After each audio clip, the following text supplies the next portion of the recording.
Perkenalkan, aku Zahra Putri Ramadhani dari Program Studi Ilmu Administrasi Fiskal Universitas Indonesia. Pada kesempatan kali ini, aku akan membahas salah satu topik yang sangat dekat dengan kehidupan kita sehari-hari, yaitu objek pajak penghasilan atas premi asuransi. Meskipun mungkin kita sudah mengenal apa itu premi asuransi, tapi bagaimana sebenarnya perlakuannya dalam pajak penghasilan? Yuk kita kupas bersama. Dalam kehidupan kita sehari-hari, resiko bisa terjadi kapan saja, mulai dari sakit, kecelakaan, atau mengalami kerugian lainnya. Karena itulah, banyak orang yang menggunakan asuransi sebagai bentuk perlindungan untuk diri sendiri maupun keluarga. Dengan adanya asuransi, kita mendapatkan rasa aman karena ada jaminan yang akan membantu saat kondisi tidak terduga terjadi. Namun, masih sedikit orang memahami bahwa premi asuransi ternyata memiliki perlakuan pajak tertentu. Untuk itulah, penting memahami bagaimana premi asuransi diperlakukan dalam sistem pajak penghasilan di Indonesia.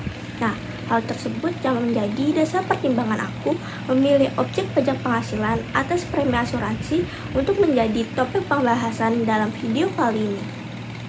Sebelum masuk ke inti pembahasan, kita pahami dulu yuk teorinya untuk membantu kita melihat hubungan antara premi asuransi dan pajak penghasilan secara lebih jelas.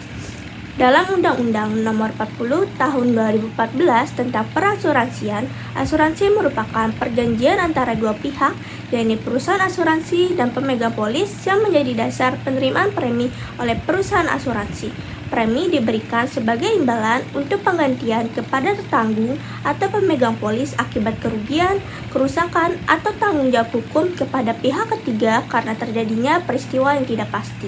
Jadi, kalau kita sederhanakan, premi asuransi itu ibarat biaya perlindungan atas risiko yang kapan saja bisa terjadi.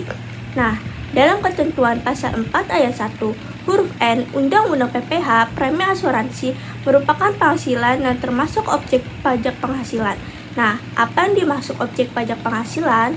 Menurut pasal 4 ayat 1 Undang-Undang PPH, yang menjadi objek pajak adalah penghasilan, yaitu setiap tambahan kemampuan ekonomis yang diterima atau diperoleh wajib pajak, baik yang berasal dari Indonesia maupun dari luar Indonesia, yang dapat dipakai untuk konsumsi atau untuk menambah kekayaan wajib pajak yang bersangkutan dengan nama dan dalam bentuk apapun.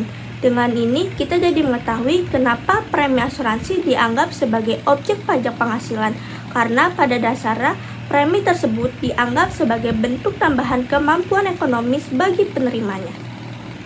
Perlakuan premi asuransi dalam perpajakan terutama diatur dalam Undang-Undang PPH, khususnya pasal 4 ayat 1 huruf N, pasal 4 ayat 3 huruf E, pasal 6 ayat 1 huruf A, dan pasal 9 ayat 1 huruf D.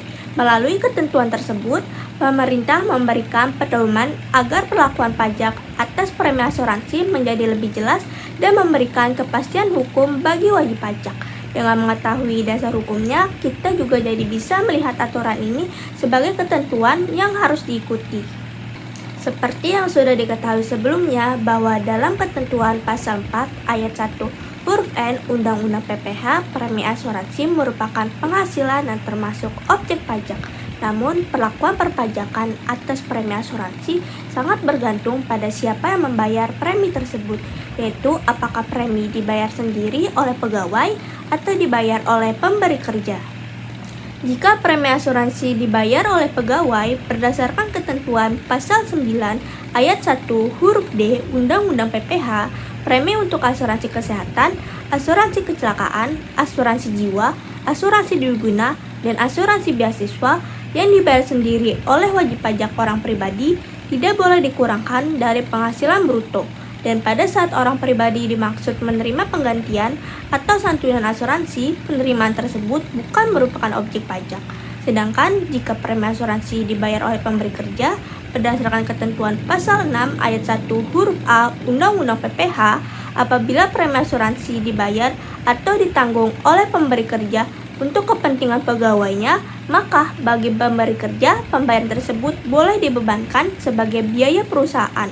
Tetapi bagi pegawai yang bersangkutan, premi tersebut merupakan penghasilan yang merupakan objek PPH pasal 21 dengan tarif progresif. Nah, kenapa ya pembayaran premi asuransi oleh pemberi kerja dikenakan pajak?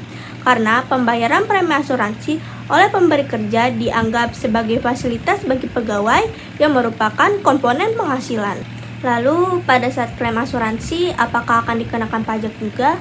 Jawabannya tidak, karena menurut ketentuan Pasal 4 Ayat 3 huruf E Undang-Undang PPH, penggantian atau santunan yang diterima oleh orang pribadi dari perusahaan asuransi sehubungan dengan polis asuransi kesehatan, asuransi kecelakaan, asuransi jiwa, asuransi diguna, dan asuransi beasiswa bukan merupakan objek pajak. Dari penjelasan sebelumnya, kalian mungkin bertanya, kenapa sih pemotongan pajak dilakukan di awal saat kita membayar premi? Nah, pemotongan pajak saat pembayaran premi asuransi dilakukan di awal, sehingga pada saat pencairan tidak akan dilakukan pemotongan pajak lagi. Hal ini dikarenakan asuransi bersifat tidak pasti diklaim sebelum masa berlaku polis habis, karena kriteria yang tertera di polis asuransi tersebut tidak bisa dipastikan akan terpenuhi. Negara memotong pajak di depan dengan tujuan mengamankan penghasilan negara.